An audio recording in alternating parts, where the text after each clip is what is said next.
Bonjour à tous. Vous êtes-vous déjà demandé ce que serait notre monde sans le sport ? Sans compétition, sans match, sans stars, sans médias spécialisés, sans supporters. Non, vous ne vous êtes jamais posé la question, même en cette période de pandémie qui perturbe et déstabilise tout ce qui faisait notre quotidien ? Inconcevable, inimaginable pour vous ?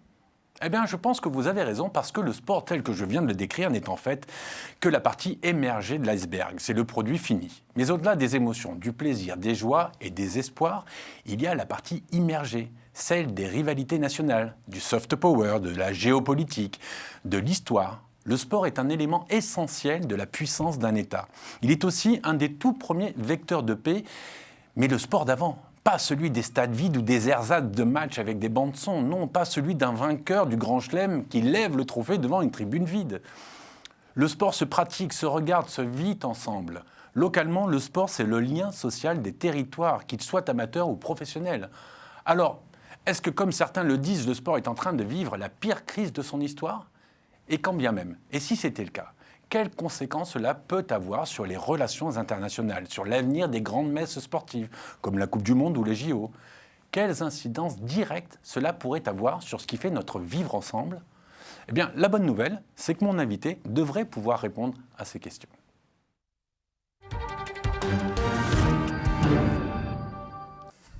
Jean-Baptiste Guégan, bonjour. Bonjour. Alors, vous êtes historien et géopoliticien du sport, vous êtes professeur également. Vous avez coécrit une histoire populaire du PSG de 1970 à 2020, 50 ans de passion aux éditions Hugo Sport. Je vous remercie d'avoir accepté notre invitation. Et la question, la première, elle est toute simple. Est-ce qu'effectivement, le sport est en train de vivre la plus grande crise de son histoire, sachant que son histoire est quand même très très longue ? On va dire que depuis le 19e siècle, depuis les deux guerres mondiales, on n'a jamais eu une telle situation. Et même pendant les guerres mondiales, le sport se poursuivait. Là, il est complètement à l'arrêt, sport amateur, sport professionnel. Et aujourd'hui, on est face à quelque chose d'unique, d'inattendu, mais surtout d'impossible à imaginer avant. Ce qui veut dire qu'on invente aujourd'hui, on découvre et on voit aussi toute l'importance du sport, le manque que ça procure, l'absence d'émotion, le fait qu'on puisse plus se voir avec ses amis pour jouer, le fait qu'on puisse plus aller dans les stades. Et ça, aujourd'hui, ça montre aussi la place qu'a pris le sport depuis plusieurs décennies chez nous et ailleurs. Et on espère que la normalité va pouvoir revenir, que les stades vont pouvoir réouvrir. Mais pour l'instant, la tendance est loin d'être positive. Alors là, vous me parlez du sport, plusieurs versions du sport. C'est quelle est la version qui est la plus touchée ? C'est le sport professionnel, le sport spectacle, le sport diplomatique, le sport politique, l'activité sportive, c'est quoi ? Alors, c'est d'abord tous les sports, c'est toutes les variantes du sport. La chose qu'on voit le plus, c'est le sport professionnel et le sportainment, c'est-à-dire le sport spectacle, celui qui est à l'arrêt. À l'exception des ligues américaines, on voit que toutes les autres disciplines sont en tout cas très restreintes. Et regarder aujourd'hui un match de foot, même de Ligue des Champions ou un match de l'équipe de France ou de n'importe quelle équipe nationale, a plus le même sel, ça n'a plus le même parfum. Donc déjà, il y a ça. Et puis après, il y a la pratique au quotidien. C'est-à-dire que ce qu'on voit, c'est que les salles de sport sont fermées. On voit qu'on ne peut plus aller faire du five. On voit qu'on ne peut plus finalement faire de la compétition comme on le faisait avant, en amateur ou en semi-pro. Et puis, il y a les enjeux que ça représente pour les États. Si on prend par exemple Tokyo, qui a investi plusieurs dizaines de milliards d'euros dans les Jeux Olympiques qui auraient dû se passer l'année dernière, ils espèrent pouvoir ouvrir le pays pour Tokyo 2021. Et aujourd'hui, là, encore une fois, les choses sont complexes. Donc, c'est toutes les dimensions du sport qui sont affectées. Et ça incite à véritablement se rendre compte de ce qu'est le sport dans nos sociétés. C'est-à-dire qu'effectivement, comme vous le disiez tout à l'heure, c'est à la fois un enjeu pour les États, mais aussi un enjeu pour les sociétés et surtout pour tous ceux qui pratiquent le sport. Le sport santé est devenu aujourd'hui un vrai élément de nos sociétés et on voit chez les jeunes notamment les ravages que ça produit. Alors, Jean-Baptiste, cette crise sanitaire aura eu pour conséquence de mettre à jour la fragilité, vous venez de le dire, de ce modèle sportif, mais pas que, tous les secteurs d'activité, on pense aux avions, à l'aérien, à tout le monde, de toute façon. Pour autant, doit-on penser à le modifier ? Peut-on imaginer qu'il va disparaître ? Mathieu Nicolas s'est posé la question, on regarde son sujet, on revient après. Avec l'arrivée de la pandémie de coronavirus, de nombreux domaines ont dû mettre en veille leurs activités. Certains ont même dû mettre la clé sous la porte. Et cette situation concerne également le monde du sport. Qu'il soit amateur ou professionnel, le sport est un élément essentiel de notre société. Football, rugby, tennis, judo, équitation, curling sur gazon, et j'en passe. Imaginez si la pandémie prenait tant d'importance que le sport devait se stopper. Un monde sans sport. Que pourrait-il arriver s'il n'y avait plus de sport ? De prime abord, on pense de suite aux personnes qui se retrouveraient sans emploi. On le sait, le sport est un des plus gros employeurs. Rien qu'en France, on compte près de 200 000 salariés dans le domaine du sport. Mais le sport va plus loin. Coach, éducateur, arbitre, mais aussi président de club, intendant, on peut même aller jusqu'au dirigeant d'une chaîne TV ou même le gardien d'un parking d'un stade. Mais si on poussait encore plus loin, si aucune forme de sport n'était réalisable, à quoi ressemblerait notre société ? Quelles seraient les conséquences d'un monde sans sport ? L'obésité augmenterait-elle ? L'e-sport serait-il plus mis en avant ? Que serait l'école sans les activités sportives ? Quel serait l'événement qui célébrerait autant l'union des nations que les Jeux Olympiques ? Que ferait-on des infrastructures sportives ? Bon, ça fait beaucoup de questions d'un coup, donc je vais m'arrêter. Et vous, avez-vous la réponse ? Alors Jean-Baptiste, au moins une réponse à toutes ces questions. Alors on peut être sûr d'une chose, c'est que le sport ne s'arrêtera pas. Oui, parce qu'on ne peut pas empêcher quelqu'un ne serait-ce que de courir. Voilà. Et puis surtout, ça faisait partie des rares finalement permissions qu'on avait lors des derniers confinements en France. Notamment le plus strict l'année dernière. Exactement. Ouais. Et c'est là où on a vu des gens se mettre au running pour pouvoir sortir. Donc on imagine que ça va se poursuivre. Après, tout le monde aujourd'hui travaille à la réouverture des stades, à la réouverture des salles. On a vu par exemple certains équipementiers, je pense à Decathlon, mais Nike travaille aussi, à l'élaboration de masques qui permettent justement de pratiquer le sport en indoor, donc à l'intérieur.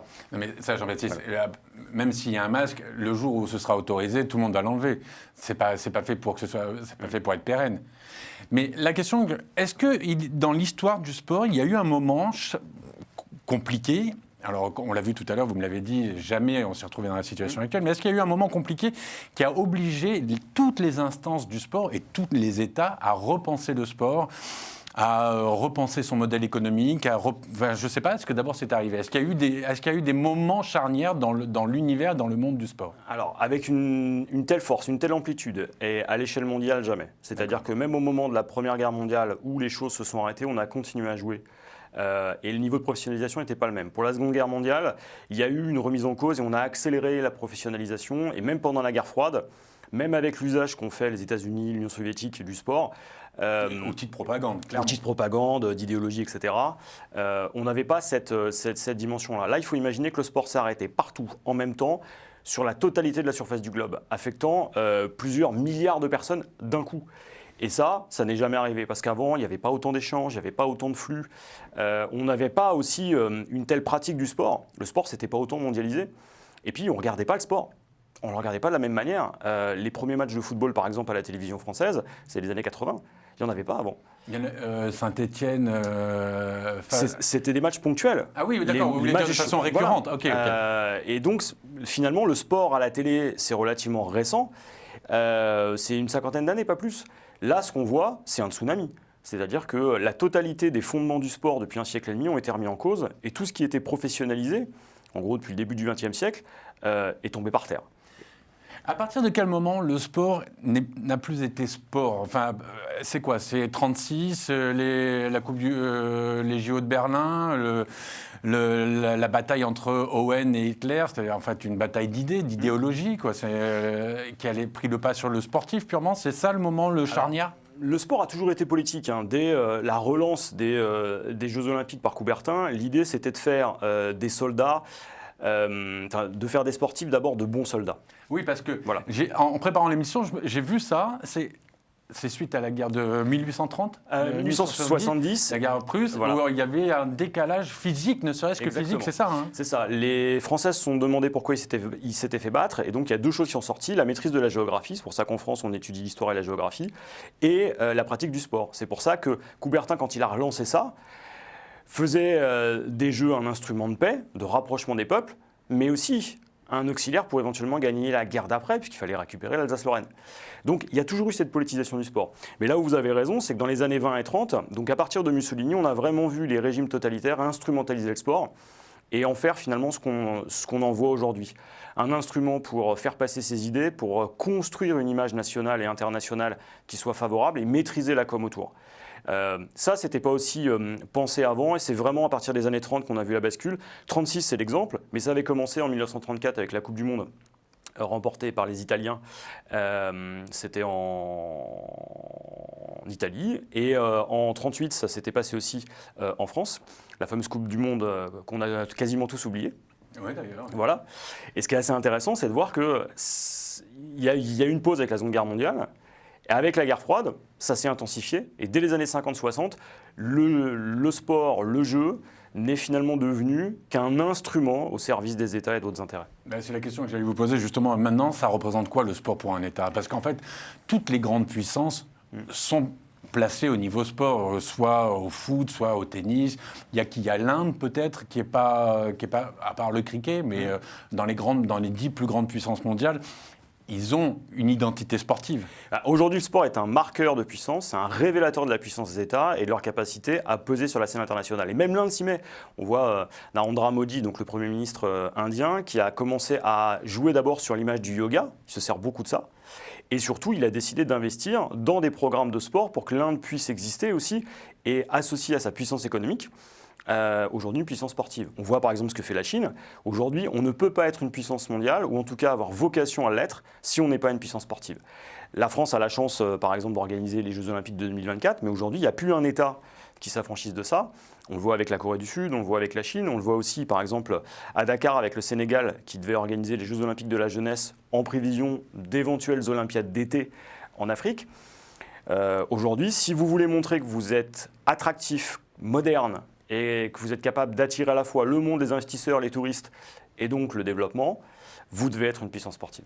Mais là, vous parlez de la Chine, de l'Inde, avec des gouvernements qui ont plutôt tendance à pas trop bouger et à rester longtemps au même poste. Quel intérêt pour un politique élu démocratiquement de s'engager sur l'organisation des JO? Parce qu'on sait très bien qu'on va voir celui qui dépense, mais on ne va pas voir, ça ne va pas être le même qui va récupérer les médailles. Quel est l'intérêt? C'est trop long pour un politique. Alors, dans une démocratie, c'est vrai. Maintenant, ça dépend comment c'est mis en scène. On voit par exemple Emmanuel Macron qui a tiré les fruits de la candidature qui avait été lancée par ses prédécesseurs pour les Jeux Olympiques de avec Paris. Londres, quand on a perdu, c'est ça. Hein. La défaite contre les Anglais en 2012, qui a donné la victoire en 2024. Alors c'est Emmanuel Macron qui va en tirer les fruits. Maintenant, ce qui va être intéressant, c'est de voir finalement comment ça reste dans les têtes. Tout le monde a intérêt à être associé à la victoire. Qu'on en soit finalement celui qui initie le mouvement, celui qui permet aux joueurs de lever les trophées ou de récupérer les médailles, c'est de toute façon profitable dans une démocratie parce que ça nourrit un storytelling politique. En termes de communication politique, c'est toujours intéressant. Après, c'est vrai que pour des régimes autoritaires où il n'y a pas de pluralisme, c'est du pain béni le sport. Mais là, on se rend compte qu'il y a de moins en moins de candidats quand même pour les JO, pour les Coupes du Monde. C'est quoi? Ça coûte trop cher, c'est trop de risques, c'est trop compliqué. Les bénéfices ne sont pas suffisamment immédiats dans ce temps où tout va vite, c'est ça? Alors, la première chose, c'est vrai que c'est le coût. Et aujourd'hui, quasiment toutes les grandes organisations internationales vont promouvoir des co-organisations. On le voit par exemple là avec le CIO, on le voit avec la FIFA qui organise maintenant la prochaine Coupe du Monde 2026 avec 3 pays, le Mexique, le Canada et les États-Unis. On a des candidatures pour 2030 avec, par exemple, une candidature absolument incroyable entre l'Espagne, le Portugal et le Maroc, qui va faire face vraisemblablement à une candidature chinoise. Et ce que sont en train de faire les organisations sportives, c'est essayer de promouvoir une autre vision du sport international, avec soit des désignations qui ne sont plus des concours. Donc en gros, il suffit de se positionner et le CIO, la FIFA et les autres vont aider l'organisateur à développer des jeux qui soient plus raisonnables. C'est par exemple des jeux raisonnables financièrement. Ouais, voilà. L'idée, c'est que quand vous avez un concours, c'est à celui qui en mettra le plus plein les yeux au jury, ou celui qui corrompra le plus. Et donc là, l'idée, c'est de dire, vous êtes en train de me dire qu'on peut corrompre le CIO? Non, surtout pas. Jamais. Ça n'est jamais arrivé dans l'histoire. La corruption n'existe pas, on le sait bien. Surtout dans le sport. Et surtout dans le sport, et encore moins dans le football. Si on regarde ce qui se passe, par exemple, avec le CIO, là, pour les jeux qui vont avoir lieu en 2030, vont regarder les candidatures et aider chaque candidat. Et par exemple, ils ont poussé la candidature de l'Australie, et notamment de la région du Queensland et de Brisbane, pour justement que ces jeux soient faits dans une logique où on utilise le maximum de sites, un peu sur le modèle de ce qu'a fait Paris, un peu sur le modèle de ce que va faire Los Angeles. L'idée, c'est d'aller sur des pays qui sont déjà très équipés. Et s'ils ne sont pas assez équipés, c'est d'étaler justement, soit sur 2 pays, soit sur plusieurs villes, et plus à avoir ce fameux modèle de une Olympiade, une ville, tout dans un endroit, et tout qui est abandonné 3 semaines plus tard. Ouais, là, on tire les leçons de Sochi, par exemple. On tire les leçons de Sochi, puis surtout, ça va permettre à d'autres continents d'obtenir les Jeux peut-être plus facilement. D'accord. Et ça, c'est plutôt une bonne nouvelle pour l'Afrique. C'est une excellente nouvelle aussi pour le Moyen-Orient, mais aussi pour l'Amérique du Sud. C'est-à-dire qu'on va pouvoir imaginer des Jeux qui se fassent sur plusieurs villes, et où on ne sera pas forcé de construire des piscines olympiques, des stades gigantesques. On utilisera ce qui a déjà été construit. En préambule, je disais que le sport était véritablement un levier pour la pacification des États et des rapports entre États plutôt. Un match de foot n'a jamais évité une guerre. Alors, un match de foot n'a jamais évité une guerre, c'est sûr. C'est-à-dire que le sport ne va jamais empêcher les gens de s'affronter. Par contre, on a vu des sportifs, je pense notamment à Drogba avec l'équipe de la Côte d'Ivoire, être capables de rassembler toute une nation et de finalement mettre tout le monde autour de la table. Le sport a cette vertu-là, c'est comme il rassemble les gens. Et finalement, au-delà de tout autre clivage, il leur permet de discuter.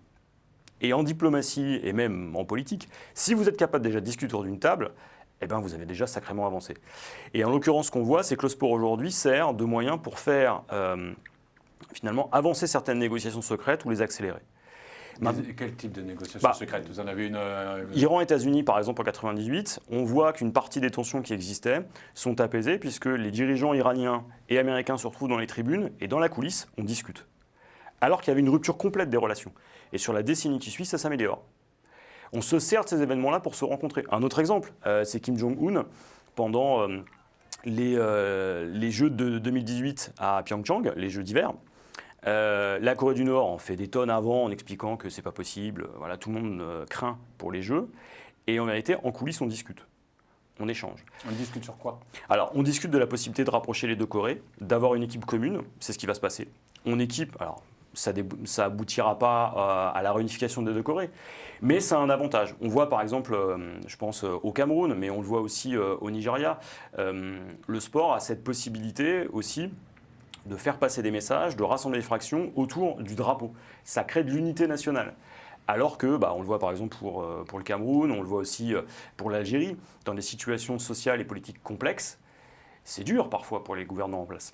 Et c'est dur encore plus pour les sociétés lorsqu'elles ne sont pas écoutées. Et bien là, par exemple, si on prend l'Algérie, lors de la victoire de l'équipe algérienne en Coupe d'Afrique des Nations, cette dernière... La dernière, hein. Ouais, la dernière. Voilà. Il y a eu un mouvement et ça a accompagné finalement la rue. Et alors, les footballeurs étaient transcendés, mais ça a permis aussi d'apaiser les choses. C'est-à-dire qu'il y a une sorte de mouvement global pour que ça s'arrange. Alors, ça n'a pas abouti, mais... C'est toujours intéressant de voir que le sport peut être un relais. Ça donne un élan. C'est un accélérateur. Un accélérateur. Alors, je vous demandais si le sport pouvait éviter une guerre, mais est-ce qu'un match de foot, si un match de foot pouvait éviter une guerre, mais est-ce qu'un match de foot, pour le coup, a pu provoquer des guerres? Alors, il y a un exemple fameux, c'est ce qu'on appelle la guerre du football entre le Honduras et le Salvador. Les 2 pays se cherchaient depuis plusieurs mois. C'est en quelle année ça? C'est les années 60. Et dans le cadre de cette montée en tension, on est en pleine guerre froide, on est finalement dans cette Amérique latine où les relations sont très complexes. Et donc le Honduras et le Salvador voient les tensions monter. Et le prétexte, ça va être justement un match de foot, la rencontre entre les deux à l'occasion des qualifications pour la Coupe du Monde. Et il va y avoir un match aller qui va très mal se passer, un match retour qui va être pire. Et avec donc, des morts. Voilà. Et derrière, ça va déboucher sur une guerre express qui va durer quelques jours.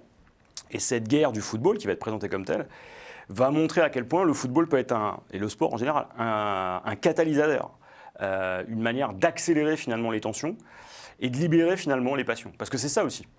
Et puis ça va redescendre et les relations vont plus ou moins se normaliser dans la décennie qui suit. Mais effectivement, on a cet exemple-là. Le sport peut être aussi un facteur d'accélération des violences et des rencontres. Est-ce qu'il existe un État, ou il a existé un État qui a totalement interdit le sport? Alors l'interdiction du sport, non, l'interdiction du sport pro, oui, ça existait par exemple au sein de l'Union soviétique, on était sur un présupposé idéologique. Après, peut-être que dans certaines communautés, pour des raisons religieuses, il y avait justement cette interdiction-là. Mais aujourd'hui, à l'échelle mondiale, il n'y a aucun État qui fasse du sport un interdit. Alors parfois c'est interdit à une partie de la société, par exemple aux femmes, pour des raisons là encore culturelles, religieuses et autres. Mais sinon c'est un vrai phénomène social global et c'est ça qui fait la force du sport, c'est que c'est universel. Alors justement, vous étiez en train de le dire, c'est un phénomène social. Et est-ce qu'actuellement, l'époque qu'on est en train de vivre, c'est-à-dire sans sport, à moins qu'on ait envie d'aller courir tout seul, est-ce que c'est pas les plus gros dégâts, est-ce qu'ils vont pas être là justement au niveau du social et au niveau du sport amateur qui représente bien plus qu'une activité sportive. Je le disais en préambule, c'est un lien social, c'est un ascenseur social. Quelles conséquences ça va avoir ? Qu'est-ce qui va se passer après ? Avant que vous me donniez votre réponse, je vous propose de regarder un sujet qu'on est allé tourner au Bénin par notre correspondant sur place, Kevin Sonsi, qui a rencontré Ahmed Wafik, qui a une association, Bénin Enfants Debout.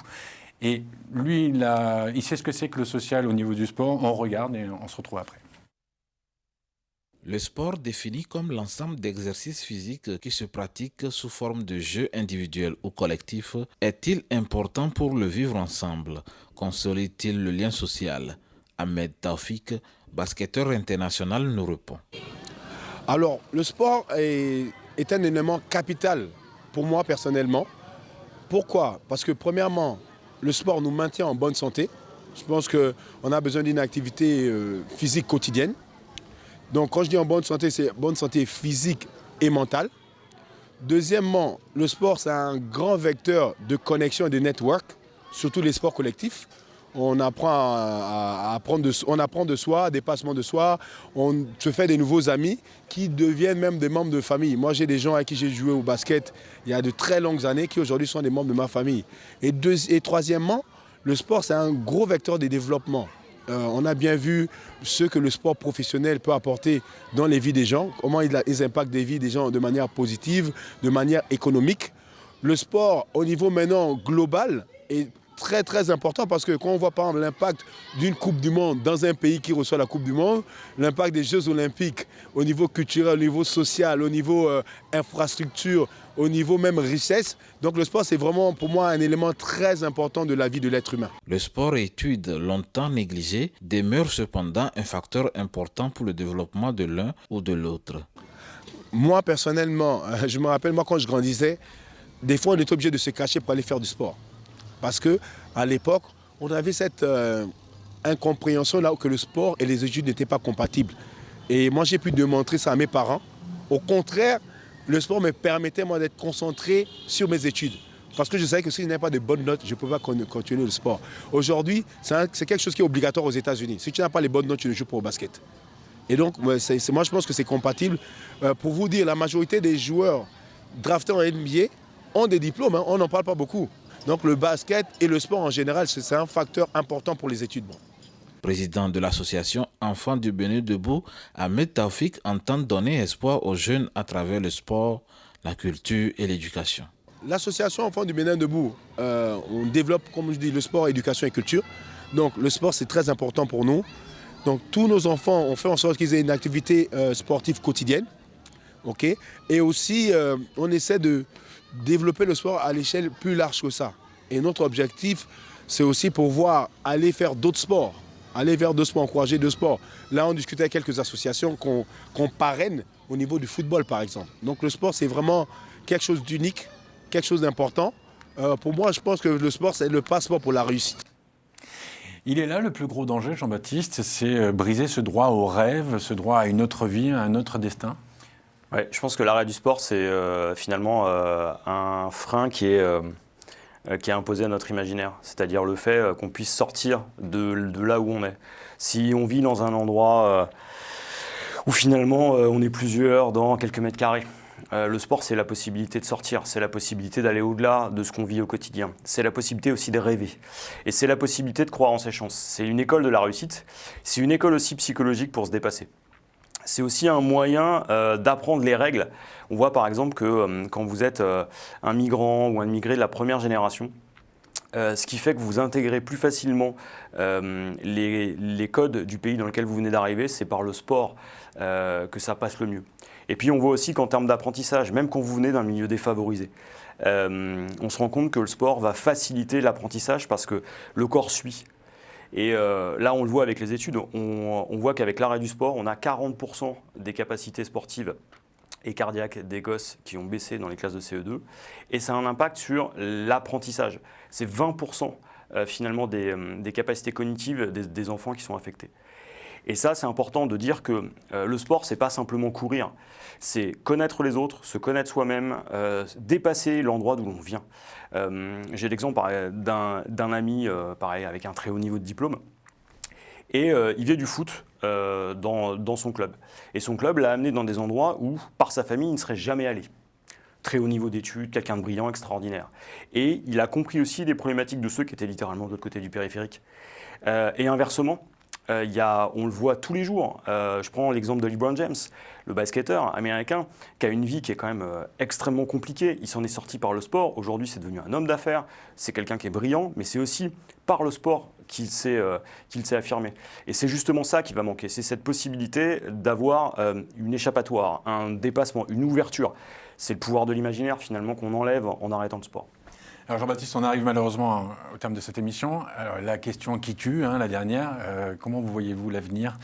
On va reprendre, on attend que ça passe et on va reprendre comme c'était. Est-ce que ça peut reprendre comme c'était ou est-ce qu'on va se servir de cette époque, on va en tirer les leçons pour aller vers un sport plus écologique, plus égalitaire, moins inflationniste, ou ça c'est un vœu pieux Moi j'aimerais être positif, je suis toujours d'un naturel optimiste. Après ce que je vois c'est que je pense que le monde d'après sera pire que le monde d'avant et qu'il va falloir peut-être des décennies pour s'en sortir. On le voit par exemple sur le développement en général. On a perdu 20 ans là, avec cette crise du Covid. J'ai peur que le sport aussi porte ça. La bonne nouvelle finalement, c'est que c'est le sport qui va surtout être un élément pour sortir de cette crise. Et c'est peut-être là où on va enfin accepter son rôle.